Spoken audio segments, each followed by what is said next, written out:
आज की इस वीडियो में हम डिस्कस करने जा रहे हैं 50 रुपीज़ वाले स्टॉक्स, ऐसे स्टॉक्स जो सिर्फ 50 रुपीज़ के मिल रहे हैं।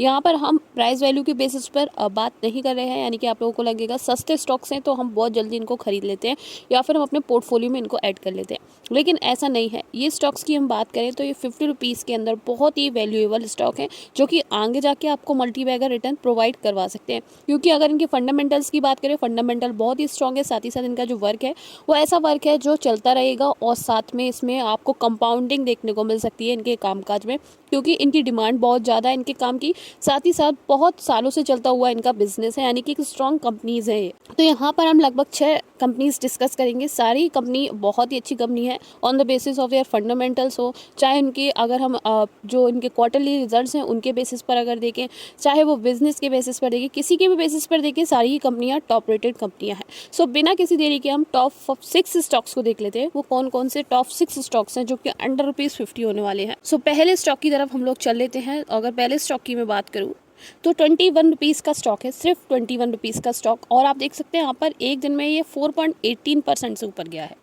इस स्टॉक की मैं बात करूँ तो ये फैब्रिक्स बनाता है, डेनिम्स की जो जीन्स के कपड़े आते हैं, यानी कि जीन्स का फैब्रिक आता है जो कि बल्क क्वांटिटी में बनाता है। अब आपको पता है डेनिम का कितना ज़्यादा यूज़ है हमारे इंडिया में, सब लोग डेनिम्स बहुत अच्छे से पहनते हैं, तो इसीलिए यहाँ पर उसका बहुत ही लार्ज वे में ये फैब्रिक्स बनाता है।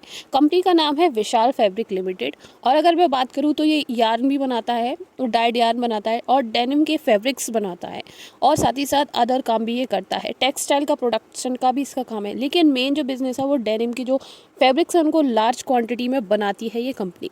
बात कर लेते हैं स्टॉक की, तो विशाल फैब्रिकेशन लिमिटेड नाम का स्टॉक है, इसका नाम ये है। और अगर मार्केट कैप की बात करें तो छोटा मार्केट कैप है इसका 428 करोड़ का। मार्केट कैप से आपको लगेगा ये स्टेबल स्टॉक नहीं है, लेकिन जब आप इसके चार्ट देखेंगे तो आपको पता चलेगा कि इसने कितने अच्छे रिटर्न अभी तक दे दिए हैं। प्राइस टू अर्निंग इसकी 16.90 है, और ROCE और ROE को देखते हैं तो 14-14 की यहाँ पर 14% की ROCE और ROE है, यानी कि इस वैल्यूएशन के जो स्टॉक्स होते हैं उनके मुकाबले बहुत कम इनकी डेट है। आप देख सकते हैं 0.79% की डेट है। और अगर नेट प्रॉफिट की बात करें तो 25 करोड़ का इनके पास अभी नेट प्रॉफिट है, जो कि डेट से बहुत ज़्यादा है। ईजिली डेट कवर कर सकते हैं इस नेट प्रॉफिट के थ्रू। इंडस्ट्री की PE की बात करें, क्या यानी कि किस इंडस्ट्रीज़ की जो PE है उसकी बात कर लेते हैं प्राइस टू अर्निंग की, तो 22% की इंडस्ट्री की प्राइस टू अर्निंग हो गई। प्रमोटर्स यहाँ पर 69% के हैं, और इस कंपनी के अंदर फॉइजन यानी कि जो आउट ऑफ इंडिया के जो स्टेक लगाने वाले हैं, यानी कि आउट ऑफ इंडिया के फॉइजन इंस्टीट्यूशन वाले हैं, उन्होंने भी अपना स्टेक ले रखा है 3.68% का, और पब्लिक यहाँ पर 27% की अवेलेबल है। अब नेक्स्ट स्टॉक की तरफ हम लोग चलें उससे पहले ज़रा इसके चार्ट को देख लेते हैं। एक दिन में 4% का इसने पॉजिटिव में परफॉर्म किया है, और ये लॉन्ग टर्म का चार्ट है, आप देख सकते हैं 458.25 के अभी तक मल्टी बैगर रिटर्न इस कंपनी ने दे दिए हैं। और आप देखेंगे इसकी जो स्टार्टिंग है 3 रुपीज़ से हुई थी, जो कि अगस्त में हुई थी 2014 के अंदर, और जो मैक्सिमम है ये 156 रुपीज़ तक स्टॉक गया है। तो आप देख सकते हैं इसके अंदर पोटेंशियल है। अगर इसने 50 रुपीज़ पर भी अपना जो टारगेट है उसको अचीव कर लिया तो बहुत अच्छे जो रिटर्न है वो मल्टीप्लाई कर देगा। और अभी आप देख सकते हैं 86% डाउन है, यानी कि अपनी जो मैक्सिमम प्राइस है उससे अभी 86% डाउन है ये स्टॉक। और साथ में हम थोड़े फाइनेंशियल्स की भी बात कर लेते हैं, जैसे कि आप देख सकते हैं रेवेन्यू है जो कि 4% से अब क्या है, बाकी जो नीचे की चीज़ें हैं जैसे कि नेट इनकम वगैरह ये नेगेटिव में है। अब नेक्स्ट स्टॉक की तरफ चल लेते हैं, जो कि शूज़ वगैरह बनाता है बल्क क्वांटिटी में। लेदर के जो शूज़ वगैरह होते हैं उनको बल्क क्वांटिटी में कंपनी बनाती है। कंपनी का नाम है मिर्ज़ा इंटरनेशनल लिमिटेड। आप देख सकते हैं 1979 में इनकॉर्पोरेट हुई है। Mirza international limited is a manufacturer and exporter of finished leather footwear, traders of footwear, apparels and elite product. Basically जो लेदर की प्रोडक्ट्स हैं उनको मैन्युफैक्चर करती है, बेसिकली शूज़ और उनके फुटवेयर। उनको आप देख सकते हैं मिर्ज़ा इंटरनेशनल 45 रुपीज़ का स्टॉक है, और एक दिन में 0.45% से आप क्या है ये स्टॉक। नेक्स्ट अगर हम बात करें लॉन्ग टर्म की परफॉर्मेंस की, तो अभी तक 628.81% के इसने लॉन्ग टर्म में परफॉर्मेंस दे दी है। और आप देख सकते हैं स्टॉक में जो है तेज़ी आपको 2014 मार्च में देखने को मिली। 28.90 रुपीज़ का स्टॉक था ये। देन उसके बाद 2017 या फिर हम बोल सकते हैं 15 सितंबर 2017 को 169.50 रुपीज़ का ये स्टॉक हुआ। देन दोबारा से कंसोलिडेट हुआ था ये 2020 और 21 में। देन उसके बाद इसने बहुत अच्छा टारगेट लिया, वो कि जो कि लगभग 357 रुपीज़ का है, यानी कि ये स्टॉक भी 357 तक गया है। इसके अंदर पोटेंशियल है और मल्टीप्लाई करने का। अगर ये 100 रुपीज़ तक भी पहुंच जाता है तो आपके रिटर्न्स को अच्छे से मल्टीप्लाई कर सकता है ये स्टॉक। ऑल टाइम हाई से ये भी लगभग 80% डाउन पर है स्टॉक। बाकी इसके इन्वेस्टर्स वगैरह देख लेते हैं। इन्वेस्टर्स की मैं बात कर लेती हूँ इसकी। उससे पहले ये हमारे दिसंबर के क्वार्टरली फाइनेंशियल है जो कि नेगेटिव में आए हैं। और प्रोमोटर्स इसके पास 71 है और इसके पास भी फॉइजन इंस्टीट्यूशन का स्ट्रेक है 0.34% का। पब्लिक का स्ट्रेक इसके पास 28% का है अभी रिसेंट जो है।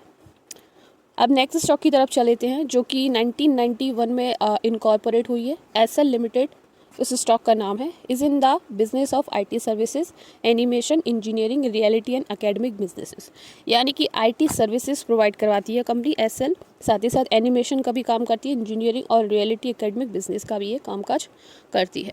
आप देख सकते हैं एनिमेशन का जो काम है उसका जो है वो बहुत तेज़ी से यहाँ पर जो है डिमांड है बोल सकते हैं। और आईटी सर्विसेज कंपनीज़ की तो ऑलवेज डिमांड रहती है। मार्केट कैप 160 करोड़ का है कंपनी का। स्टॉक की प्राइस टू अर्निंग जो है 89 रुपीज़ की यहाँ पर इसकी प्राइस टू अर्निंग है। आरओसी और आरओई दोनों 10 की आरओसी है और आरओई यहाँ पर 3 रुपीज़ की है। डेट टू इक्विटी कंपनी की यहाँ पर 1.14 की डेट टू इक्विटी है, यानी कि इतना इनके पास डेट अवेलेबल है। नेट प्रॉफिट इनका थोड़ा कम है, आप देख सकते हैं 1.76 करोड़ का ही इनके पास अभी नेट प्रॉफिट अवेलेबल है। इंडस्ट्री की पी इनकी 37.4 रुपीज़ की है। प्रोमोटर इनके पास है 71% की कंपनी के पास। DIAs इनके पास अवेलेबल है 24% के, 0.24% के। अब एसएल लिमिटेड का चार्ट देख लेते हैं तो एक दिन में कंपनी 4.99% से ऊपर गई है। वहीं अगर ईयर टू डेट की बात कर ले 26% के अभी तक रिटर्न दे चुकी है। 5 ईयर्स के अंदर बात कर लेते हैं 224.30% के पास्ट 5 ईयर में रिटर्न कंपनी दे चुकी है। आप देखेंगे यहाँ पर जो है वो स्टार्टिंग हुई थी 2019 में 8.56 रुपीज़ का ये स्टॉक था और इसने जो पीक है अभी पिछले 5 साल के अंदर लिया है जो कि है 32 रुपीज़ का, यानी कि पिछले 5 साल से 32 रुपीज़ पर ही ये ऊपर गया है स्टॉक और अभी अपने ऑल टाइम हाई से 5 साल में 14% डाउन पर है स्टॉक। रिवेन्यू इनका पॉजिटिव में आया है और नेट इनकम इनकी 28% से पॉजिटिव में आई है। डायल्यूट EPS नेगेटिव में है और ऑपरेटिंग इनकम भी इनकी नेगेटिव में है। नेक्स्ट स्टॉक की तरफ चल लेते हैं जो कि आयरन की जो एलॉयज होती हैं उनको बनाता है, यानी कि फेरो एलॉयज बनाता है एंड जनरेशन ऑफ पावर, यानी कि पावर जनरेशन का काम करता है। अब यहाँ पर फेरो की जो एलॉयज होती है उनके बारे में थोड़ा सा ब्रीफ डिस्कशन कर लेते हैं। जो हमारे आयरन में पाए जाने वाली ओर्स, यानी कि ऐसी ओर्स जिनके अंदर आयरन मात्रा में पाया जाता हो और सिलिकॉन मिलता हो और कार्बन मिलता हो, और आप देख सकते हैं इन सब का जो मिक्सचर होता है उसको एलॉय बोला जाता है।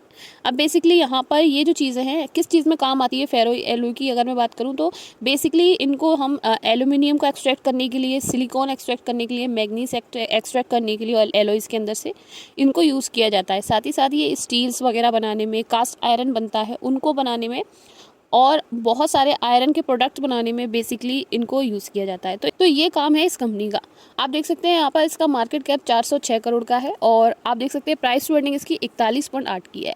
आपको पता होगा स्टील का कितना ज़्यादा यूज़ होता है और स्टील और भी ज़्यादा आप डे टू डे लाइफ में और हर चीज़ में स्टील का बहुत ज़्यादा यूज़ होता है। चार्ट की तरफ चल लेते हैं। 19 रुपये का स्टॉक है और एक दिन में 0.52% से अप क्या है स्टॉक। मैक्सिमम की बात करें तो मैक्सिमम में 134.15% के अभी तक रिटर्न दे चुका है। आप देख सकते हैं स्टॉक की स्टार्टिंग की मैं बात करूँ 8 रुपीज़ का स्टॉक था, देन उसके बाद थोड़ा डाउन पर चला गया, 6 रुपीज़ का हो गया 2018 तक और जो लोएस्ट हो गया था ये स्टॉक 1 रुपीज़ तक पहुँच गया था। इसका लोएस्ट जो है 2020 में लॉकडाउन के समय में 101.90 रुपये का स्टॉक हो गया था। देन उसके बाद अच्छा मोमेंटम पकड़ा और 34 रुपीज़ तक ये मैक्सिमम अभी तक गया है जो कि 13 अप्रैल 2022 को गया है और अभी अपने ऑल टाइम हाई से बात करें तो 44% डाउन पर है। इनके जो क्वार्टरली फाइनेंशियल्स हैं वो सारे नेगेटिव में आए हैं। वहीं अगर इनकी आरओसी और आरओई की बात करें 21 की आरओसी है और आरओई यहाँ पर 15 रुपीज़ की है। डेट टू इक्विटी की बात कर लेते हैं। डेट टू इक्विटी 0.03 की है, नेग्लिजिबल ही मान सकते हैं आप इसको। और अगर हम बात करें इसके नेट प्रॉफिट की 9% का इसके पास नेट प्रॉफिट है। और अब देख लेते हैं यहाँ पर इनके इन्वेस्टर्स को तो 51% प्रोमोटर्स हैं। FIS की कंसंट्रेशन 0.5% है जो कि डिक्रीज हो गई है और पब्लिक की कंसंट्रेशन यहाँ पर 48% की है। अब नेक्स्ट स्टॉक की तरफ चल लेते हैं जो कि है सेलिब्रिटी फैशन लिमिटेड। 20 रुपये का स्टॉक है आप देख सकते हैं और एक दिन में 12% का यहाँ पर इसने जो है अप गया है, पॉजिटिव में गया है और यहाँ पर ईयर टू डेट में 20% ऊपर गया है ईयर टू डेट में। और 5 ईयर्स के अंदर अगर हम बात करें यानी कि पिछले 5 साल में कंपनी ने कैसा परफॉर्म किया है तो पिछले 5 साल में 138.73% के अभी तक पिछले 5 साल के अंदर इसने रिटर्न बनाए हैं। और आप देख सकते हैं यहाँ पर 2019 के अंदर अप्रैल में 8 रुपीज़ का स्टॉक हुआ करता था ये और इसके बाद मैक्सिमम जो है 20 रुपये पर अभी आ चुका है। ये इसके क्वार्टरली फाइनेंशियल्स हैं जो कि दिसंबर के हैं, नेगेटिव में आए हैं। मार्केट कैप इसका 111 करोड़ का है, यानी कि मार्केट कैप इसका 111 करोड़ का है। और प्राइस टू अर्निंग की बात कर ले तो 33.5 की कंपनी के पास प्राइस टू अर्निंग है। डेट कंपनी के पास as comparison to market cap ज़्यादा है, आप देख सकते हैं 3.13 की यहाँ पर डेट है। नेट प्रॉफिट भी 3 करोड़ का है। आप देख सकते हैं यहाँ पर। और प्रोमोटर्स 36.96 के हैं, फॉरेन इंस्टीट्यूशन 15% के हैं इस कंपनी के पास। तो ये थे ओवरऑल सारे स्टॉक्स जो कि अभी अंडर ₹50 के हैं, लेकिन इनके अंदर पोटेंशियल है आगे जाके, यानी कि 2024 के से लेके अगर 5 साल की अगर हम बात करें तो इनमें से एक तो स्टॉक ऐसे होंगे जो 100% आपको मल्टी बैगर रिटर्न दे देंगे।